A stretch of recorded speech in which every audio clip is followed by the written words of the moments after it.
నమస్తే welcome to 108 TV. Bharat Australia మధ్య జరుగుతున్న బోర్డర్ గవాస్కర్ ట్రోఫీ హోరాహోరీగా సాగుతోంది. ఇప్పటికే 1-1తో ఇరు జట్ల సమ ఉజ్జీవులుగా నిలవడంతో 4వ టెస్ట్ కీలకంగా మారింది. ఈ క్రమంలో ఆసీస్ టీంను ప్రకటించారు. టీమిండియా ఆస్ట్రేలియా మధ్య జరుగుతున్న బోర్డర్ గవాస్కర్ ట్రోఫీ రసవత్తరంగా మారింది.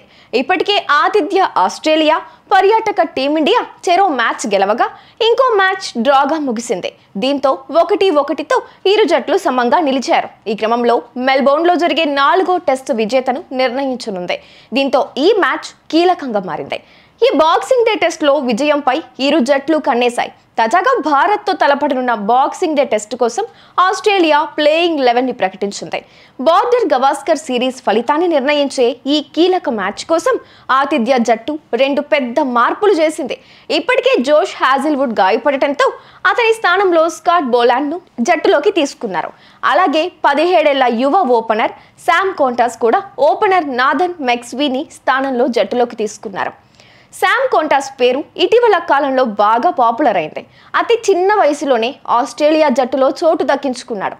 ఆసీస్ టెస్ట్ చరిత్రలో అత్యంత చిన్న వయసులో ఆరంగేట్రం చేస్తున్న ఆటగాడు ఈ కోంటాస్. 2011లో ఆస్ట్రేలియా తరపున ఆడిన youngest test cricketer Pat Cummins ఈ రికార్డును బాక్సింగ్ డే టెస్ట్ ద్వారా శామ్ కోంటాస్ బద్దలు కొట్టనున్నాడు. ఇక గాయాలతోనే బోర్డర్ గవాస్కర్ ట్రోఫీ ఆడుతున్నాడు ఆసీస్ హిట్టర్ ట్రావిస్ హెడ్.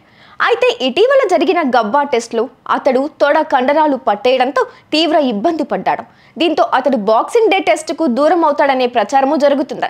కానీ తాజాగా ప్రకటించిన జట్టులో హెడ్కు చోటు దక్కింది. ఇప్పటి వరకు జరిగిన ఈ బోర్డర్ గవాస్కర్ ట్రోఫీలో 3 మ్యాచ్లు ఆడిన హెడ్ 409 పరుగులు చేశాడు. ఈ సిరీస్లో ఆస్ట్రేలియా తరపున ఇదే అత్యధిక స్కోరు. ఆడిలైట్, బ్రిస్బేన్ టెస్ట్లో సెంచరీలతో రెచ్చిపోయిన హెడ్ గబ్బాలో మాత్రం తొడ కండరాలు పట్టేసి గాయపాలయ్యాడు. ఇటీవల దాకా అతని ఆరోగ్యం గురించి కాస్త ఆందోళన ఉన్నా ఇప్పుడు హెడ్ పూర్తిగా కోలుకున్నాడు. ట్రావిస్ పూర్తిగా ఆరోగ్యంగా ఉన్నాడు. అతడు ఫిట్గా ఉన్నాడు.